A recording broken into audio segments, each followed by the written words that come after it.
Hello and welcome to another episode of Bean Bites. Welcome and thank you for joining us. Today we have the pleasure of talking to a local physician, Dr. Adolphus Ray Lewis. We also have joining us today CEO and founder, Dr. Andrea B. Long Nelson, and our Director of Community and Wellness, Ms. Sonia Shepard. Welcome, everybody. How's everybody doing today? I'm Very fine. good. Good. Very good. Well, we're going to start out with Dr. Ray Lewis. He's our special guest today, as you can see by the slide up.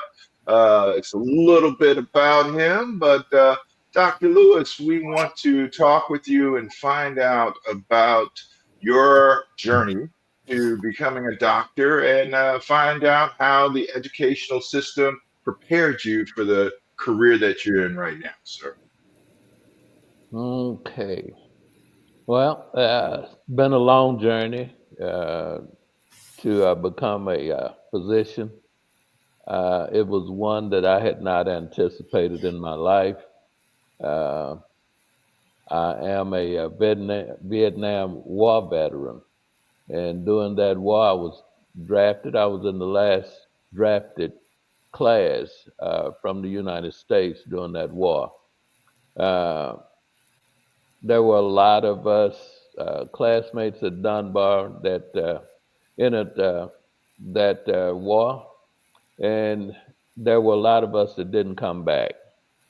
And I think that that was the first sign from above, I would call it, that guided me into a area of service that didn't require that I had to kill another human being.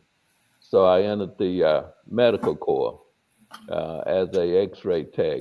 So spent 2 years there. That was what provided the resources for my education, my service in the military. And so I really want to make sure that the younger generations don't overlook that opportunity.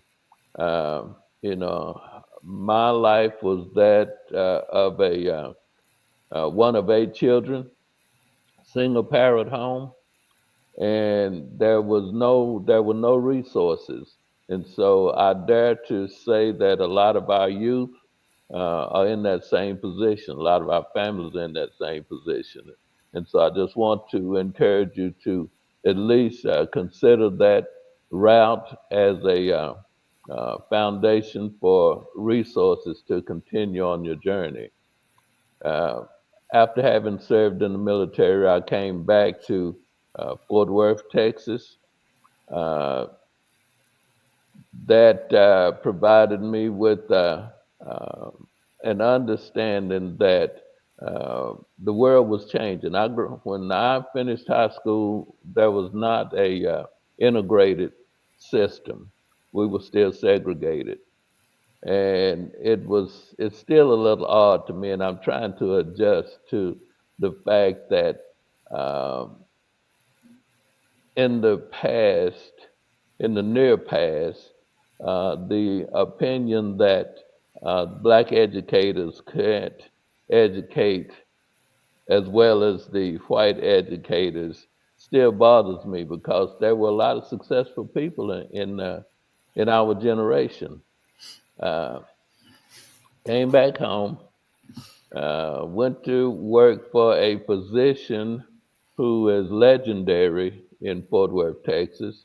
Dr. Marion Brooks, we have a public health center building that's named after him. But he also was in the generation that was segregated.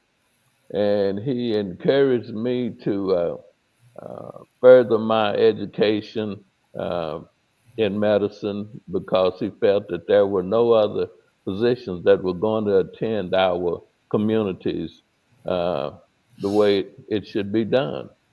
And that is the path that I started. Uh, Texas Wesleyan University. It was Texas Wesleyan College when I started there uh, in '77. got a bachelor's degree in environmental biology because the uh, faculty and counselors there felt that I did not possess the assets, I might say, to go to medical school. Uh, and that was sort of disheartening and discouraging. And I dare say that that still happens to maybe a lesser degree. It's why we need to continue to encourage and be examples and leaders for our youth, so as to make them understand that they can uh, do anything that they really put their mind and hearts to doing. There, they will probably encounter many discouraging situations, things that they're going to have to weigh spiritually, emotionally, and it's going to cost for a lot of work, hard work. What can I say? Um, Texas Wesleyan, I finished in 3 years with a degree in environmental biology because I was denied the path to medical biology there by the staff. So, having done that, I went to Prairie View A&M, where I know that 90% of the black physicians in the United States had attended a traditionally black university, HBCU. And I still to this day regret that I did not spend more time in those institutions. Uh, so I went there and studied molecular biology while I was matriculating into medical school. And the medical school that I attended was University of North Texas, Texas Osteopathic Medical School, which is in Fort Worth. And um, and so that was really became my foundation, and my goals were to always come back to East Fort Worth and provide service in those communities. Um, I have done that for the last 40 years. Uh, I have been involved with the community side of healthcare as opposed to the academic side of healthcare. And that is a distinction that I want to uh, uh, make or shed more light on is that when you go into the institutions to serve uh, public, most of those institutions are not focused on the low income minority communities. Then, i.e., we have to, as individuals who have knowledge and familiar with the culture, we have to take up that cause. And so my practice uh, was started in East Fort Worth. That was what, I laugh with my and joke with some of my patients because uh, I tell them that I can leave my office and go within a 5 mile radius, and I can show you the kindergarten I went to, the elementary school I went to, the high school I went to, and the university that I went to. And so my commitment to that community is obvious. Uh, and that is really sort of summarizes my journey to get there. Now, having attained that, uh, when I was at the University of Texas and my first 4 or 5 years out in practice, they dubbed me the doctor in the hood. And I didn't ask for that title and I didn't ask for that label, but my purpose was to serve the community that I was raised in. And I just, I want to make sure that the younger generation had an example of someone that uh, had not aspired to for a lot of self engrandiment. I didn't want to make myself the uh, image of of a public, uh, of a public servant or a politician or a preacher. None of those things. I just want to serve the community in the way that I felt uh, it was needed most. I've had the opportunity to take care of a lot of my friends and classmates uh, during this process that were not as fortunate and were not as blessed with health uh, and resources as I have. I feel proud that I have had the opportunity to take care of uh, third grade teachers, second grade teachers, uh, the missionary members in the church that I grew up with, classmates, their parents. It's just a feeling of being blessed and granted this grace that I think has really been the driving force. And I want other members and other children, other kids in this community to have that same opportunity. I want them to be able to love their community enough to serve. And so that's where I got my motivation from. Very good, very good. Now, Sonia, as his daughter, let's speak to a little bit about what you saw your dad doing and how you saw him being of service to the community, if you would, please. Okay. I think that just growing up and watching not just my dad, but other family members, it was just understood that we provide service, that we give back. And that started way before him and my grandmother, back to my great grandfather, his granddad. So it's just something that is expected, and that's what we're taught.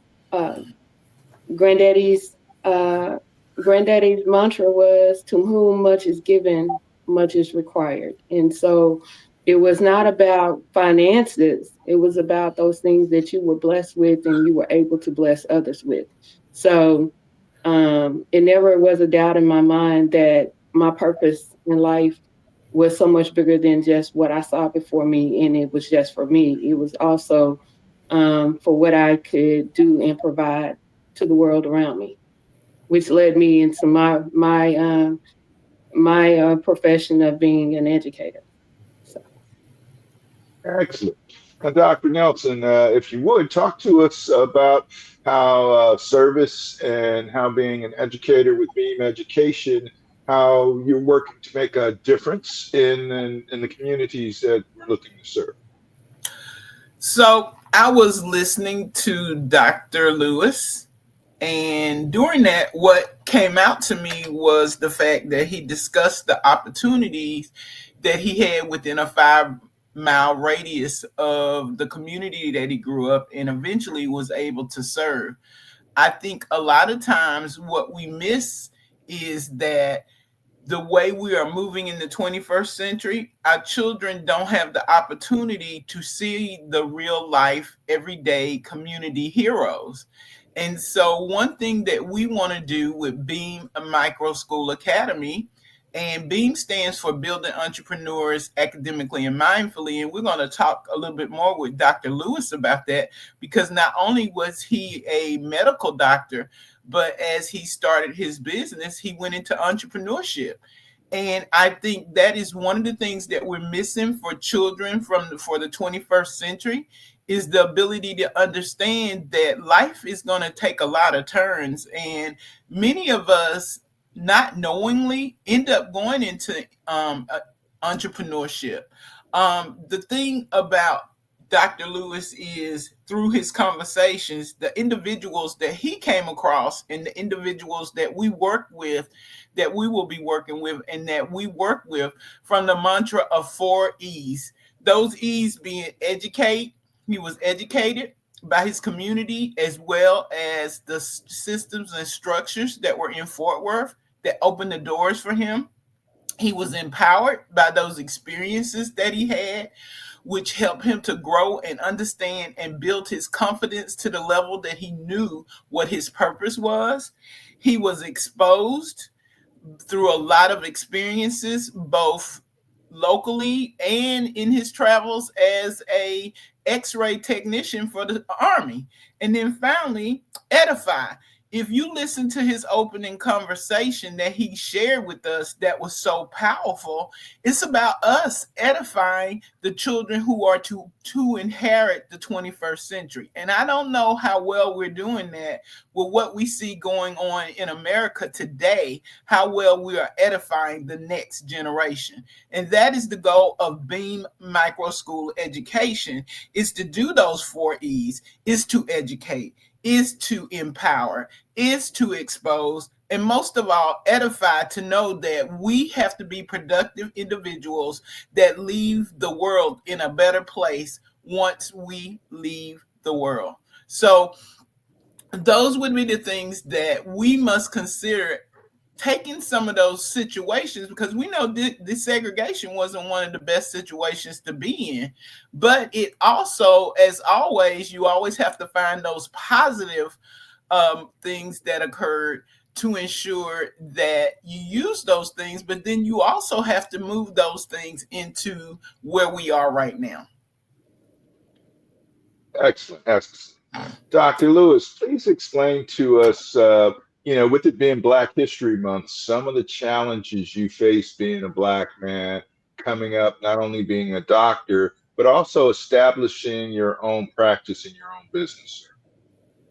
Okay. Uh, well, I think one of the most profound and eye-opening experiences that I had in growing up was I can remember being 11 years old, and I had tonsillitis. And back in those days, they really didn't do a lot of treatment. They just took your tonsils out. And I can remember having to go to the colored ward in St. Joseph's Hospital in Fort Worth, which was the only hospital that we would even allow Black people to be hospitalized there. And this was in, people think that that kind of public policy is something that was a long time ago, but I'm talking in 1960, and I think that today's younger generation need to understand that these uh, these events of prejudice and the events of not being able to pursue, uh, you know, I I, uh, uh, I don't want to just say the color, the opportunities that you missed, they were not given to us because we were Afro Americans, but one of the most profound uh, most profound things that impacted me were the fact that we didn't have resources, financial resources. And as I grew, continued to mature and grow, I understood that you had to have financial resources in order to pursue all of the opportunities that were granted there. And so we need to make sure that the younger people understand that nothing is really going to be given to them. They're going to have to work hard. They're going to have to be creative, and they're going to have to be committed to what they want to achieve in life. And so those are the things I think that are really not occurring, and we don't have enough of right now. You know, I was years ahead of the uh, electronic and the internet generation. You know, I can remember being a college freshman, and we were still doing the little key punch holes for the computers. I We remember didn't that have as well. Oh, we didn't have the internet. We didn't have any of that, and so we didn't. And you may say that that's a negative, but on the other side of that, it allowed us to focus on what we needed to do and focus on the things that we wanted to do. But one of the hazards of having access to all of the information at your fingertips is that you can be overloaded, and some of the information can be misguided. Some of the information can be not useful in terms of achieving what you're trying to achieve in life. And so, we as uh, older, mature generations have to try and help the younger generations navigate these sources and to eliminate these sources that are distracting to the goals that they're trying to accomplish. So true, so true. Now, one of the things that I've noticed or we've talked about before in the past is how education and just the advancement of our culture and our race is really a relay race. So, Sonia, how have you picked up the baton from your dad, from what he's been able to accomplish in the medical service field? How have you picked that up to carry it on to the next generation? And just explain to us a little bit about your journey and carrying that baton after your dad, while your dad is passing it off to you now, so to speak. Um, as with my dad, I did matriculate through Fort Worth ISD, and so I did not experience some of the same things that he experienced. But I did experience a case of that there was something wrong with me, or I was different because I didn't act like the rest of the students. So with that, you know, my drive behind being an educator is at an early age. The teacher said, "Well, she doesn't talk, and she must be, uh, intellectually challenged." And so they went ahead and they did all the testing. And I actually was not intellectually challenged. I was intellectually exceptional. And so from that and those and experiences like that, um, made me understand that because we look different, we're often pegged to have limited abilities. And I know for personally, that is not true. And so that's been my fight. We don't have to all look alike, think alike, be alike to have something that is exceptional about us. And throughout my career, either in Fort Worth ISD or Alief ISD or Klein ISD, which is where my last assignment has been, my focus has been letting young people know that I see you. You don't have to be like everyone else. You don't have to look like everyone else. You don't have to do what everyone else does. What you do need to do is figure out what you are and who you are. And then when they, in that process, help support who they're trying to be so that they understand their feelings, their directions, where they're going, and be accepted for who they are. Because there's nothing about any of us that should be so antagonizing or fearful that we cannot be who we are. And we need to be comfortable in that skin that we are and know that any room that we walk in, that room belongs to us and we have just as much right to be there as everybody else. Excellent. Dr. Nelson, how is B.E.A.M designing programs and curriculum to address some of the issues and that both Dr. Lewis and Sonia Shepherd have talked about in their educational upbringing.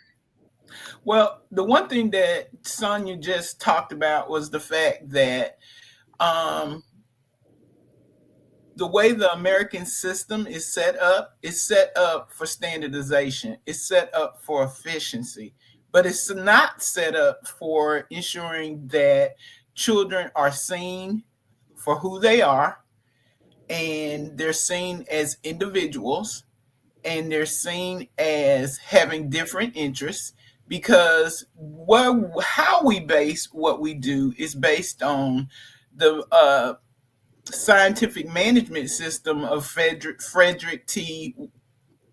Watson Taylor. And so we are still using 100, it's almost 200 years. We're still using the same model that we used 200 years ago when we started building all the factories after the Industrial Revolution, which, when you think about it, that's what it was about. It wasn't about making sure that services or programs were provided to students based on who they were and what their interests were, but programs were provided so that I could give you an education, but I could do it in a way that was efficient, but didn't pay attention to who you were as an individual. And so when we look at B.E.A.M Micro School Academy, building entrepreneurs academically and mindfully, our goal is to customize a school environment or a school ecosystem that supports the learner and their family. And I use the word ecosystem very boldly and broadly because, specifically, when you look at an ecosystem, as Dr. Lewis has provided, is a true example of interdependence, which allow him to be so successful. And so therefore we have to go back to these systems and structures that ensure that our children have the opportunity to do those 4 E's that I talked about, which was educate, empower, expose, and edify. So how would we do that, and how will we do that at B.E.A.M Micro School Academy? Number one, before we accept a student, we do something called a scholar inventory. And during that scholar inventory, we want to see where children's strengths lie, as well as their challenges around their academic prowess. The second step that we do is we look at their interests. We look at how they learn. Are they kinesthetic learners? Are they auditory learners? Are they visual learners? All of those things go into understanding your your profile. So the next step that we take, once we have all of this information, because we also interview families, because we want to know a little bit about their culture, we want to know a little bit about the extended family, we want to know how does that family come together for fellowship moments, because all of that tells us what we need to do in the school. So then the next step, along with parents, because we're looking for collaboration. And so we come up with a personalized education portfolio. And through that personalized education portfolio, what we do is we develop a roadmap to ensure that we are following a prescribed prescription that truly identifies how the student learns and how can we support as facilitators. Because I want us to throw that word out as teachers and change the word to facilitators, because those facilitators are those that help teachers, which we have found, which we had known previously as teachers, but those facilitators become those partners with families and students on setting those goals and moving those students. So then once we have that, we're ready to really start teaching students. And so if you would have one of those days with us, what a typical day would look like, because we will have 2 staggered arrival times for students, because let's be honest, we're living in the 21st century, but we still have students coming to school at the same time, leaving at the same time every day. And it's time for us to really think about all of those things when you think about how people learn. Well, maybe 8 o'clock is not a good time for every child to come to school.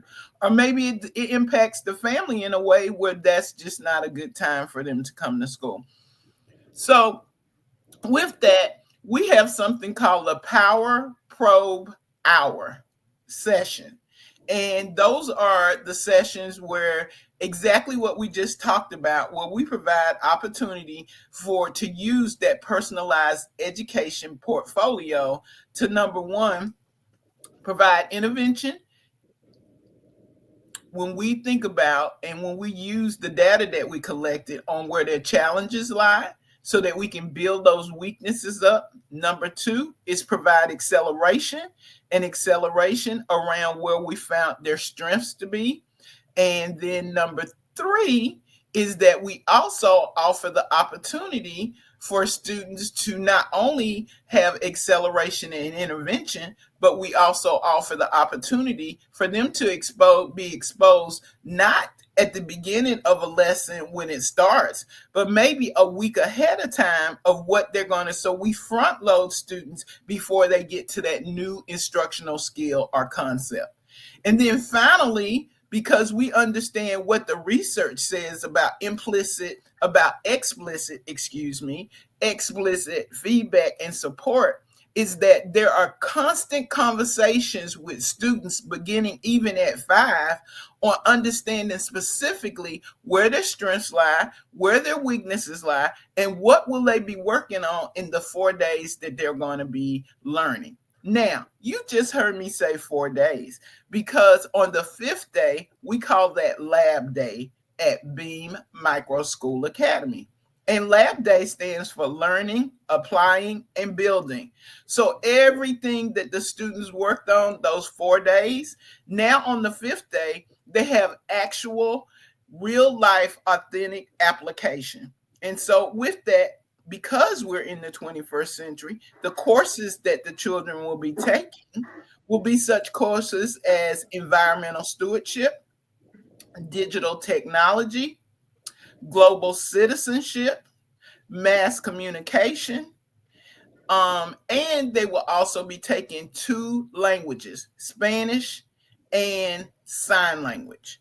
Because even with sign language, I want you to think about the fact that once a child has mastered sign language, because we see interpreters everywhere, that could be a pivotal point for them to start earning money because now they have a skill set that they can use somewhere else. So the goal for us is to look at students holistically and then provide them a place where not only where they learn the basic skills, because we're not throwing out the baby with the bathwater. You still got to know how to read. You still have to understand math. You still have to understand science and social studies. But we're saying we're going to take it another step by making sure that they have many opportunities to apply their learning to real life experiences. Great. Dr. Lewis, after hearing Dr. Nelson talk about the program set up for Beam, how does that contrast with your learning experience and how, you know, where do you see the advantages for students participating in a program like this compared to the program you came up through, sir? Uh, okay, there's in listening to Dr. Nelson, I'm sort of mystified because the learning process and the tools for learning have advanced so much from when I was in school. I often wish or think about, well, I think I'd like to go back and do medical school all over again because there are so many tools there. You have virtual learning, you have images, and you have the metaverse, and uh, the opportunities to use more senses than just reading, and listening to enhance the learning process is just astounding to me. And I think that that's where we can make the most impact with the newer generation is to try and harness some of these in advanced methods that we have of utilizing all of your senses. That's going to require some special labs, I'm sure, and hopefully that we're headed in that direction. I just think that there are so many tools and opportunities to that are out there to be used to enhance the learning process. Uh, and I hope to be able to assist the Beam Academy in acquiring and using some of those methods to enhance the teaching and learning processes. Great, great. We want your help as well too. We're looking forward to working with you along along the ways in the future. Now, one of the things I know I came up with since we were talking about technology, and I'm the technology director, are the different careers that we don't even know that we're educating our kids for yet. I mean, when I came up in high school, the internet was just starting out, and I was one of those kids like you, Dr. Lewis. I was in high school messing with the punch cards, trying to program that big old computer in Fortran and everything else. Right. And we didn't even know we were going to have careers like, uh, all the careers that are based around cell phones and the internet now, and just how it's changed things. So I want us to talk for a minute about how we have to prepare our kids and our community for future positions and challenges that aren't even presented before us right now. So, Dr. Lewis, since you're our guest, I'm going to let you start off that round, and then we'll hit everybody else on how we can prepare the next generation for the jobs that may not even be there yet. Go ahead, Dr. Lewis. Yeah, that's going to be a challenge in itself. I just I had an opportunity to do a podcast with some youth students, and a youth organization, and they were. The question came to me is, you know, what are the challenges in health to the younger generations, which are many. We're developing all kinds of diseases and discovering all kinds of things that are detrimental to our health that we had no awareness of. But my message to them was the fact that our healthcare system is is failing. It's failing the individual, and I didn't really understand that, and I because I encourage uh, every patient that I have to educate themselves about their disease process. I can remember back in the late 80s, sitting in my office, wishing that when my patients came in, they knew something about their disease process so we could have a discussion about the best way to treat them or the best way to approach them coping with their own health. And so the fact that there is so much information out there, I encourage the students, and we need to encourage the students that whatever your area of interest is, delve into that and bring that back to the educational system. Bring that back to the classroom. Bring that back to people that have more knowledge than you. But it's your responsibility to start that process. You have to, the internet is there. Oh God, I just,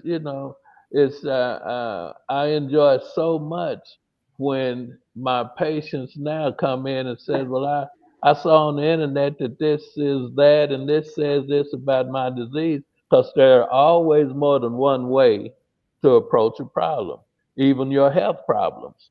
And so I like to be able to empower the patient, and I'm sure that in this process you'll find a lot of enjoyment in empowering the student to increase their knowledge base, and thereby increasing their ability to solve the problems and pursue the areas of profession, uh, be whatever that is. You know, it's just so broad, and so I want them to be able to. If you have an interest in something, I don't know how, I don't care how obscure it is.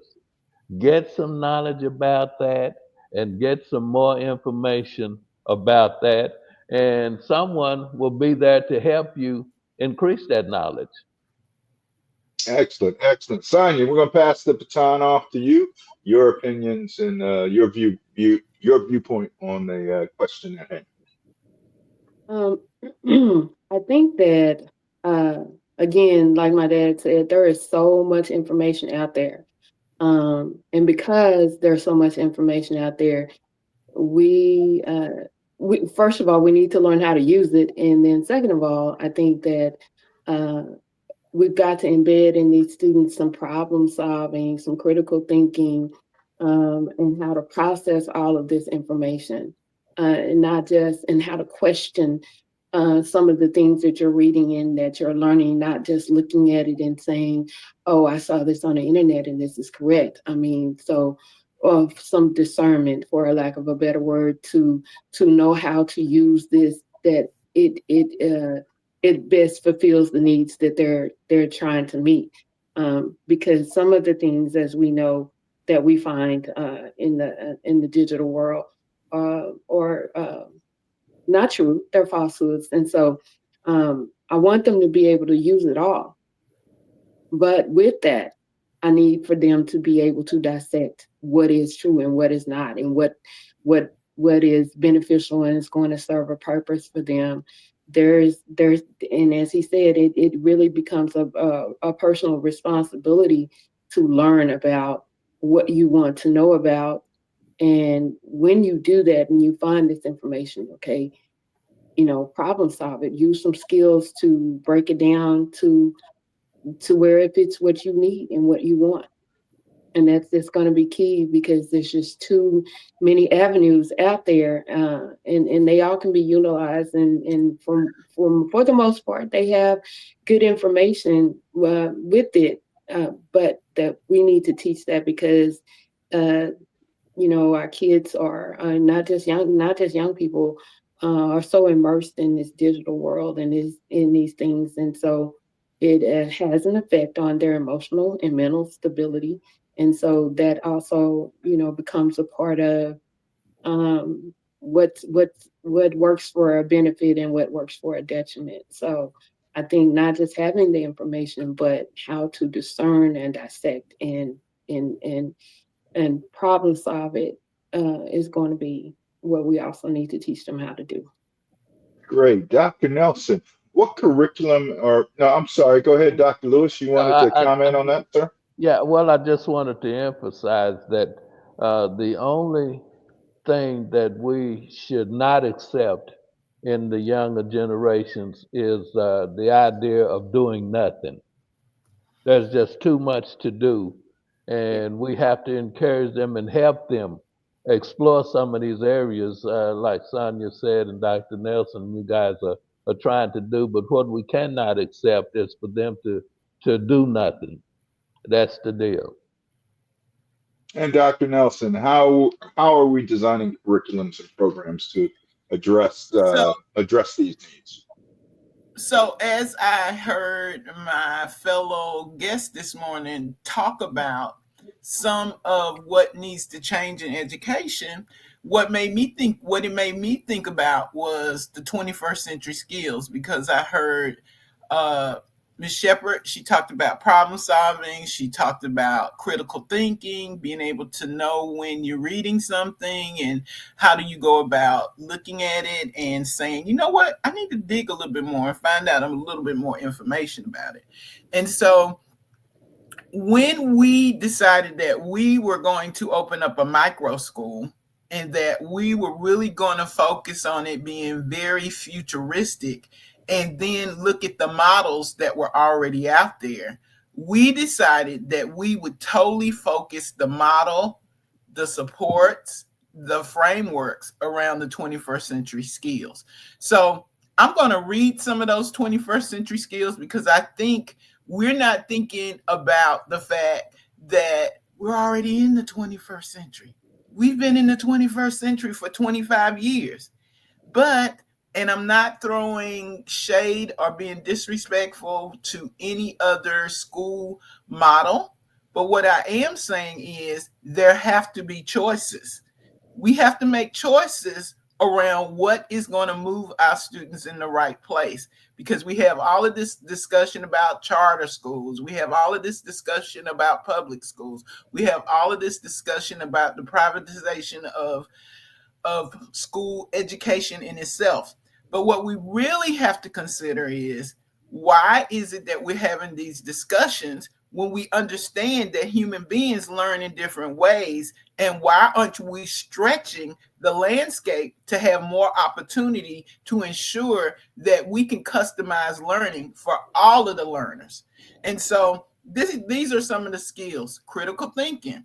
I heard Ms. Shepherd talk about critical thinking. Collaboration. Because we're working from jobs that we don't even know how they exist, we have to teach our children how to collaborate.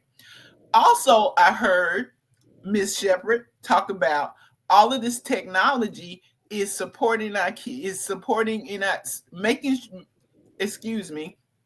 is also brings up a concern for us, because our students and their families, if you look at Generation Z, are spending a lot of time on technology because they were the digital natives that first were handed those pieces of technology.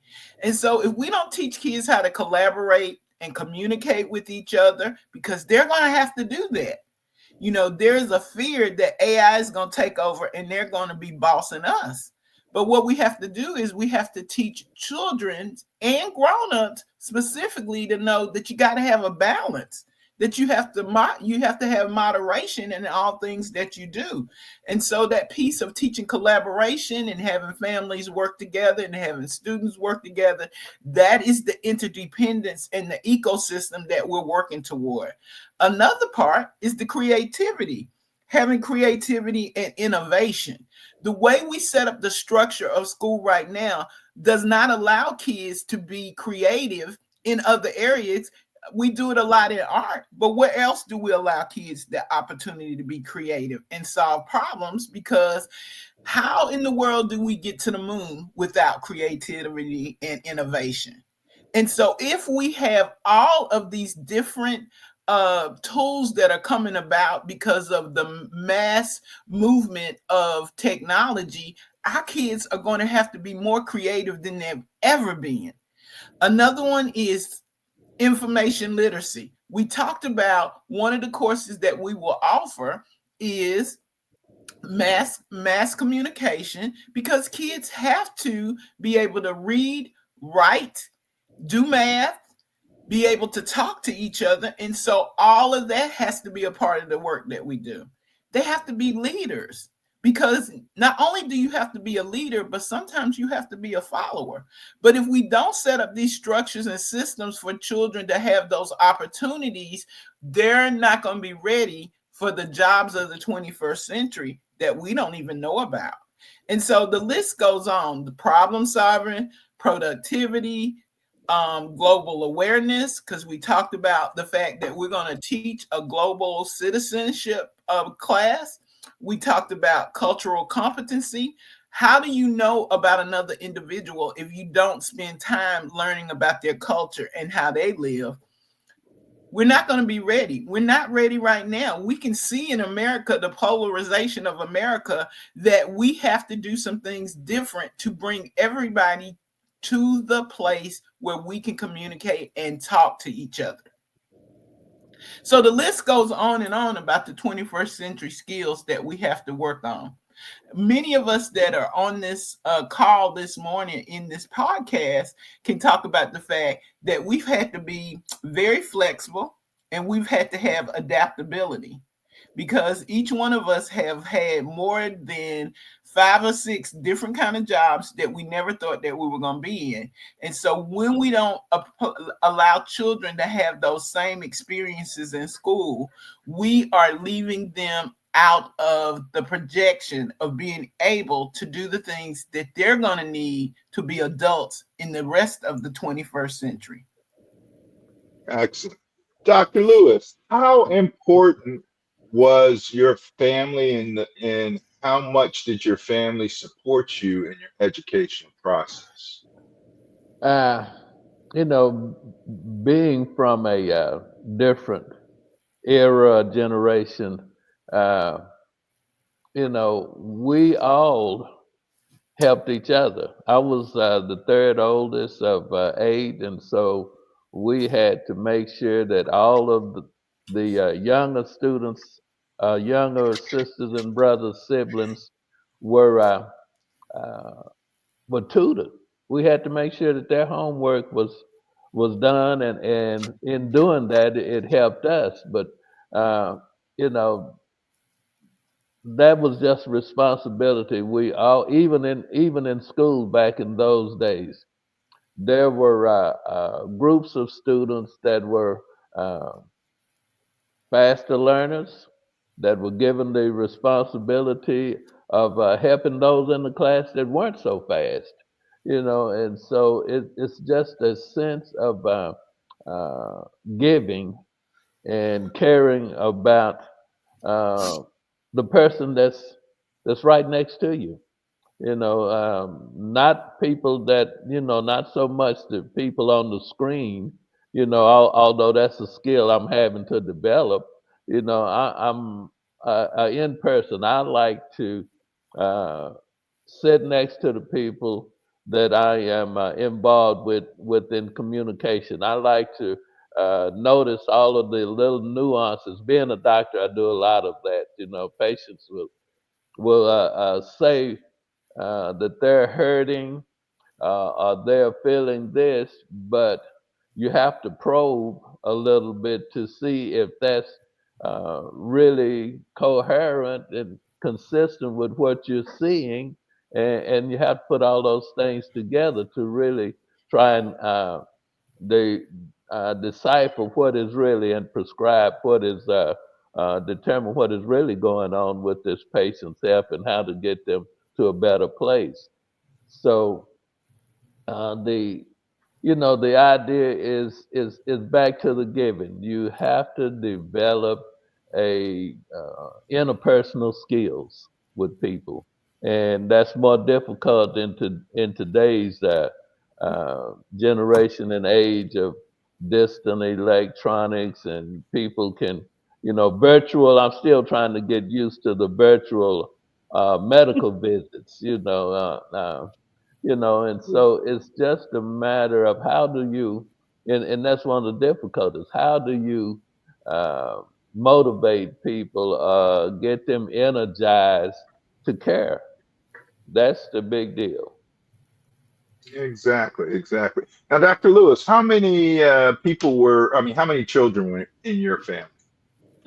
There were 8 children when I was growing up, and later there were two more added, so 10 kids. And there was really, in a house with 10 kids, there's not a lot of room for privacy. Everything is interaction. It was just so we had to learn how to help each other. We had to learn how to help the neighbor. God gifted us with the ability to learn, and so we were always called on to help the others who did not have those skills. And so that's something that has just always been a part of my life. I understand that I work in what I call the medical industrial complex, and there is not a lot of room for individuality, although that's what healthcare is about, the individual person. And so uh, I've had to develop the skills of probing past the big industrial complex and going straight to the individual and the individual needs.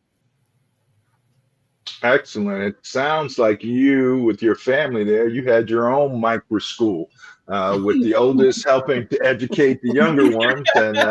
And, you know, Dr. Nelson, talk about how that, what he's talking about with the older kids being with the younger kids, kind of helping to educate and learning or confirming what they've learned by teaching others. So I'm glad you brought that up.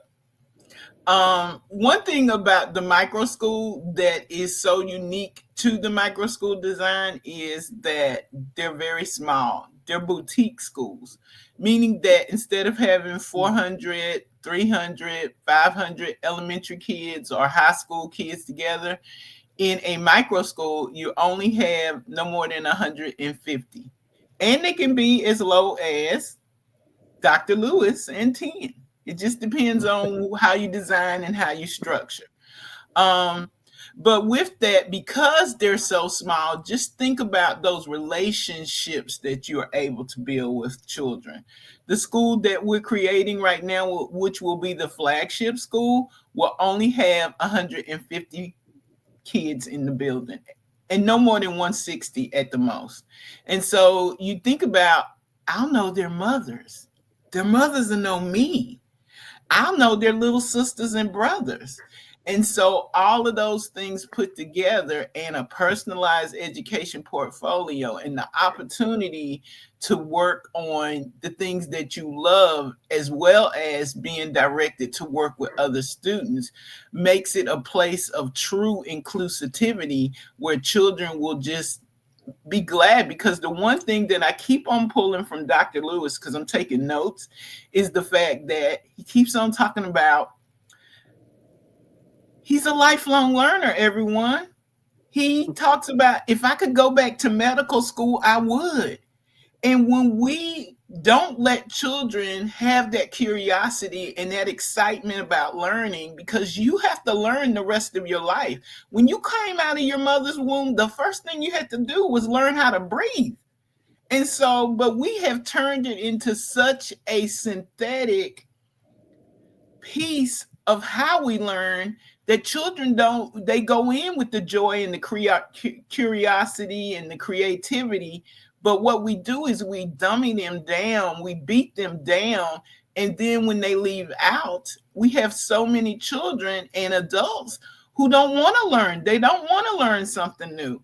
And so that is the true goal of B.E.A.M Micro School Academy, is not only to ensure that we prepare citizens for the rest of the 21st century, but we also ensure that we develop that curiosity, that joy, and that creativity, so it takes them through their entire life. Excellent, excellent. Now, Sonia, explain to us, being both the daughter of Dr. Lewis and the mom of a child yourself, how important was family involvement in your education, and how you were involved in helping to educate your son? Um, so for all transparency, I was a latchkey kid, which a lot of our kids are.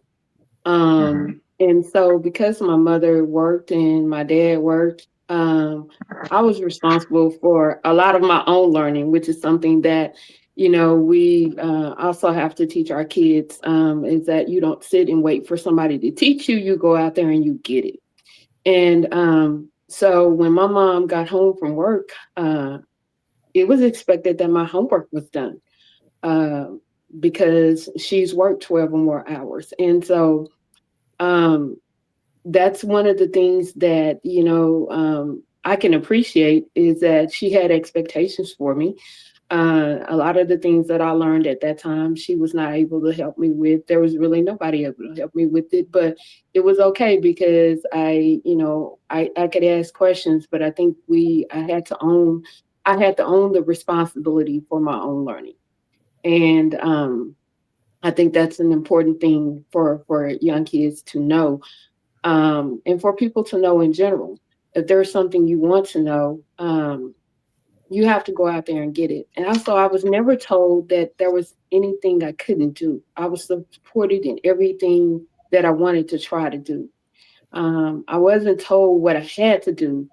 I just knew that. And then when I decided this is what I want to do, I presented this. I was never told no. So as far as a family a standpoint, the support was always there for, okay, go out and do it and go out and try it. And if you don't, if it doesn't work that time, if that doesn't work for you, then what are you doing next? Because it was always a something next. It was never okay, I couldn't do that, and so then I can sit and I can wallow and feel sorry.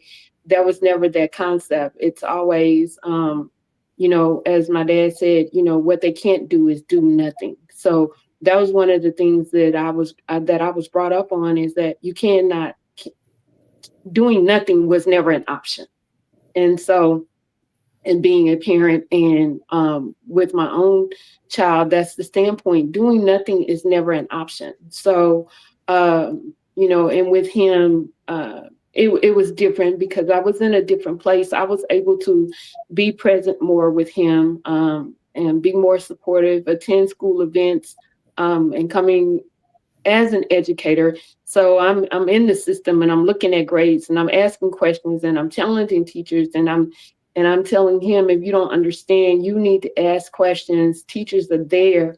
That is their job, is to teach you. And so your job is to learn. And if there's something you don't understand, that is up to you to question.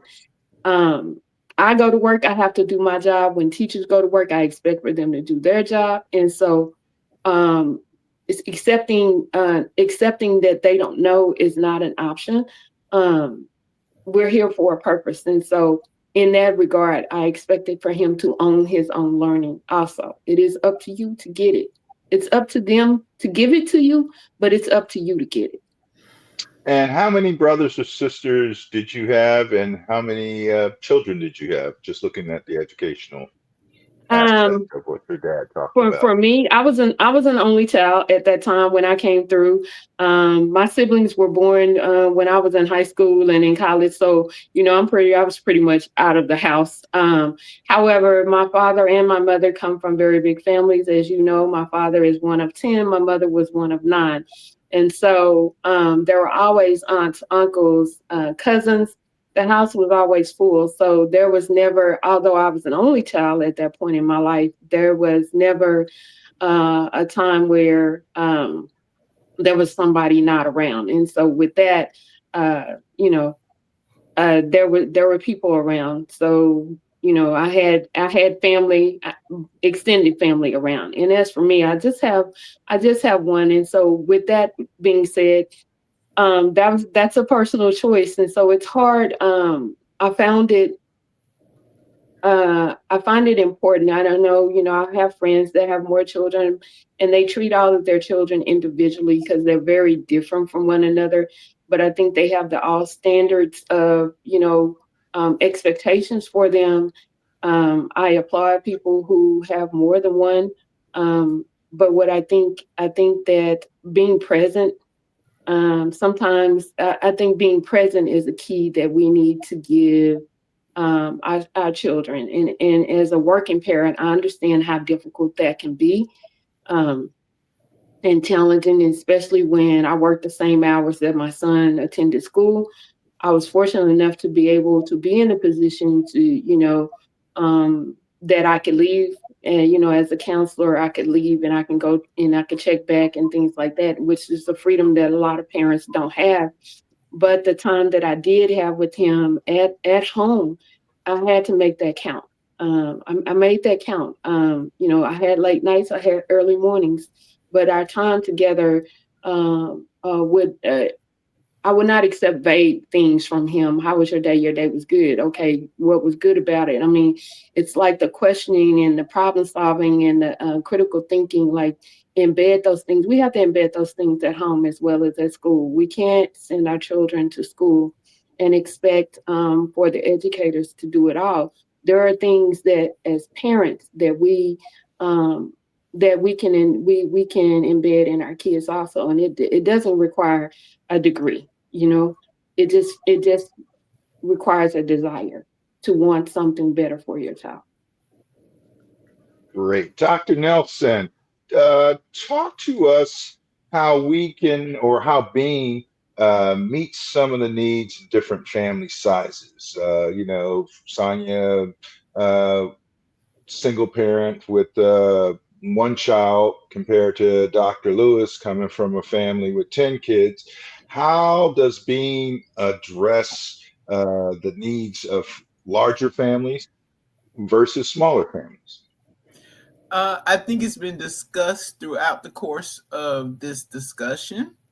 Um, I think because the nature of Beam Micro School being so small, it works for all children. It works for the child who comes from a single family, that's the only child in the family, because now you have a group of kids that you will be working with. One thing that I did not discuss previously is that the school will be designed in a way that we have a lower school and an upper school. And lower schools and upper schools, we don't hear a lot about that in the United States. That tends to be something they do in Europe. But in lower schools and upper schools, what you have the opportunity is for multi-age classrooms. So the lower school will be kids that range, and I want to stop calling them kids, I want to call them scholars. Scholars will be from kindergarten until second grade. And then upper school will be students that are grade that no, because we don't have grades and we didn't talk about that, but they are ages from 8 to 10. And so, with that, because of that, students have the opportunity, as Dr. Lewis had in his family, the opportunity to work with his youngest sisters and brothers, as well as his older sisters and brothers. And so, that's what we want to give kids the opportunity to do, is to work with children of varying ages, because that's what real life looks like. And it's in a controlled environment where the facilitators are providing that support. And facilitators for us are the teachers, but they're providing that support, that opportunity to collaborate, that opportunity to problem solve, that opportunity to negotiate. Just think about how much negotiation Dr. Lewis had to do in his family just to use the restroom sometimes. So all of those become necessary things that grow us as individuals, and become successful individuals that know how to get along with other individuals, that know how to get along with other people. So I think just the nature of how we're being very proactive in growing, and in creating Beam Micro School Academy benefits those families who want to join and become a part of the Beam movement, because it's a movement. We want to change education so that it looks like it needs to look for students and scholars of the 21st century. So I have a phrase that I've been rolling around in my head, and it's a simple phrase that said, a small school inspiring big dreams. So our goal is that we're going to be a small school, but we're going to accomplish some big dreams, because our goal is to provide our customers service with very unique products and services. And so we are going to be a small school that has huge dreams for the next generation of children who come through our doors. Excellent. Well, I got one final question because I want to be respectful of everybody's time. And I know we've been talking for a little bit over an hour. It's been a great discussion, and I appreciate everybody for joining us today. Um, Final question is, how do we excite our youth to become lifelong learners? Because as you said, and as Dr. Lewis has talked about, especially in the medical field, once you get that degree, you got to keep learning because things keep changing. So how do we get our kids motivated and excited about learning and about being lifelong learners? Oh, I guess I'll comment on that. uh, my approach to uh, teaching kids or getting involved with kids and motivating them to learn is I get in it with them. I will, right now, and I'll use my grandson, Sonia's son, as an example, and he's searching for a profession that he wants to pursue in his life, and I don't know what that is. So we got a lot of things on the table, and one of the things that we have done is, we've gotten involved with the financial institutions and processes of America. We tune into the business networks online, and we look at stocks and indexes and all of that, and we talk about investments, and we talk about avenues for getting involved with all of those, with some of those corporations. We're trying to see, where they're going with Starlink and Neuralink, and those things that are out there in front of us. And that's what I use to get them motivated. The things that are in front of us, right there, on TV and being discussed and being pursued publicly. You just delve into those things a little deeper with them is the way I approach it. Excellent, excellent. Sonia, passing the One thing baton to you. one thing about it is you have to be the example. You can't say it's we our children are no longer you do as I say. You know what I mean? It's you do as I do, and I have to be the example of constantly learning things and recreating and being a lifelong learner, going out searching things, even at my as my father likes to remind me, my middle aged self, even um, going out and finding things that are interesting to me, because there are things out there. There's, our world is always evolving. There's always something new to learn. And so there are things that I don't know. So I go out and I create that and I become interested in those things also. So one of the biggest things is be the example for them to not just accept whatever is in front of you. Go look for those things that you want to know about and learn it. Excellent, excellent. Dr. Nelson, go ahead and let's hear your answer to that question. You know what? I think they've said it all. I can only concur with what they have said because it's true. We should lead by example. And so when scholars see how excited we are, they get excited. When they see us try to solve a problem and we're very transparent with them about our own issues, they understand that they can be fallible, but they can have that resilience and grit to get up even in certain situations. So I think that they have to see us be excited. They have to see us be curious. They have to see us have the initiative to go out and say, I'm going to learn this, not because the school says I had to learn it, but it's an interest of mine. And so when we start truly letting children see adults for who they are, because we're just big children ourselves.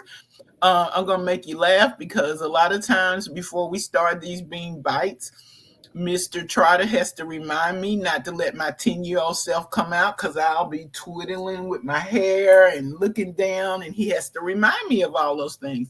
So in the end, we're all just big children trying to get through this experience called life. So true, so true. Well, thank you all so much for joining us today. We do appreciate it. We do encourage those that are joining us online to join us every Thursday for the next 2 months to find out more specifically how you can enroll your loved ones in the academy and steps and processes for that.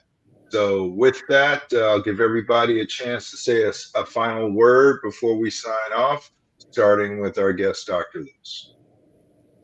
Okay.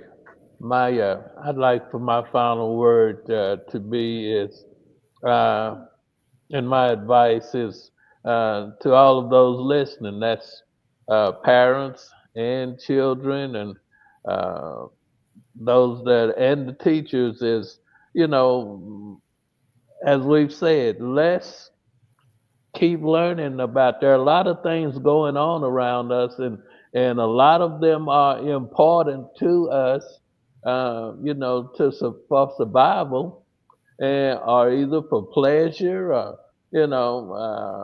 self enrichment. So let's continue to try and motivate self enrichment of each individual.